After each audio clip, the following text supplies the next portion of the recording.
ഡൽഹിയിലോ മറ്റ് ഏത് സ്ഥലത്തോ ആയാലും ക്രമസമാധാന പാലനത്തിന്റെ പേരിൽ പോലീസ് നടത്തുന്ന അനാവശ്യമായ ബലപ്രയോഗവും ആളുകളെ മർദ്ദിക്കുന്നതും കടുത്ത മനുഷ്യാവകാശ ലംഘനമാണ്.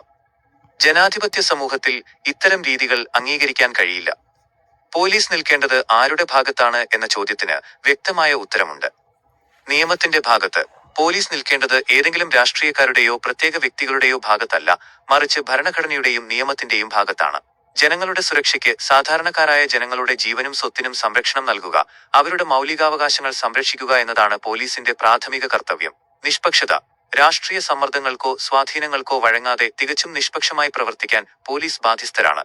അധികാരത്തിലുള്ള രാഷ്ട്രീയക്കാരുടെ രാഷ്ട്രീയ അജണ്ടകൾ നടപ്പിലാക്കാനുള്ള ഉപകരണമായി പോലീസ് മാറുമ്പോഴാണ് ഇത്തരം അക്രമങ്ങളും അനീതികളും സംഭവിക്കുന്നത്. എല്ലാ പൗരന്മാർക്കും നീതിയും സംരക്ഷണവും ഉറപ്പാക്കുന്ന രീതിയിൽ പോലീസ് സംവിധാനം നിഷ്പക്ഷമായി പ്രവർത്തിക്കുകയാണ് വേണ്ടത്.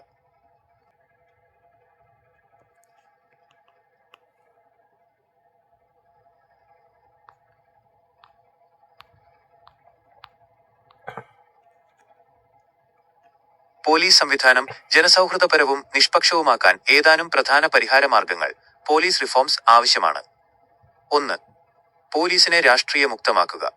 പോലീസിന്റെ സ്ഥലം മാറ്റം, പ്രൊമോഷൻ, നിയമനം എന്നിവയുടെ നിയന്ത്രണം രാഷ്ട്രീയക്കാരുടെ കയ്യിൽ നിന്ന് മാറ്റി സുപ്രീം കോടതി നിർദ്ദേശിച്ചതുപോലെ ഒരു സ്വതന്ത്ര സ്റ്റേറ്റ് പോലീസ് പരാതി authority, state police complaints authority അല്ലെങ്കിൽ പ്രത്യേക ബോർഡിന് നൽകുക. ഇത് രാഷ്ട്രീയ സ്വാധീനമില്ലാതെ ജോലി ചെയ്യാൻ പോലീസിനെ സഹായിക്കും. 2. ശരീരം ധരിക്കുന്ന ക്യാമറകൾ, ബോഡി വോൺ ക്യാമറാസ്. സമരങ്ങളിലോ ക്രമസമാധാന പ്രശ്നങ്ങളിലോ പോലീസുകാർ പങ്കെടുക്കുമ്പോൾ അവരുടെ യൂണിഫോമിൽ ക്യാമറ നിർബന്ധമാക്കുക. ഇത് പോലീസുകാരുടെ ഭാഗത്തുനിന്നുള്ള അനാവശ്യ മർദ്ദനങ്ങളും അക്രമങ്ങളും തടയാനും അനാവശ്യ ആരോപണങ്ങളിൽ നിന്ന് പോലീസിനെ സംരക്ഷിക്കാനും സഹായിക്കും. 3. മികച്ച പരിശീലനവും ബോധവൽക്കരണവും. ജനങ്ങളോട് എങ്ങനെ പെരുമാറണം, മനുഷ്യാവകാശങ്ങൾ എങ്ങനെ സംരക്ഷിക്കണം എന്നതിനെക്കുറിച്ച് പോലീസുകാർക്ക് നിരന്തരമായ പരിശീലനം നൽകുക. ജനക്കൂട്ടത്തെ നിയന്ത്രിക്കാൻ കായികബലത്തിന് പകരം മറ്റ് ശാസ്ത്രീയ മാർഗങ്ങൾ, non lethal force and D escalation techniques ഉപയോഗിക്കാൻ പഠിപ്പിക്കുക. 4. സ്വതന്ത്രമായ അന്വേഷണ സംവിധാനം.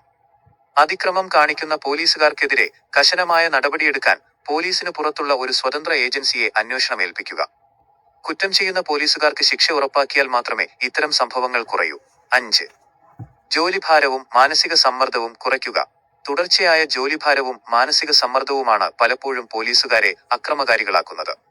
അത് ഒഴിവാക്കാൻ കൂടുതൽ ആളുകളെ സേനയിലേക്ക് റിക്രൂട്ട് ചെയ്യുകയും കൃത്യമായ സമയക്രമീകരണം, ഷിഫ്റ്റ് സിസ്റ്റം കൊണ്ടുവരികയും ചെയ്യുക.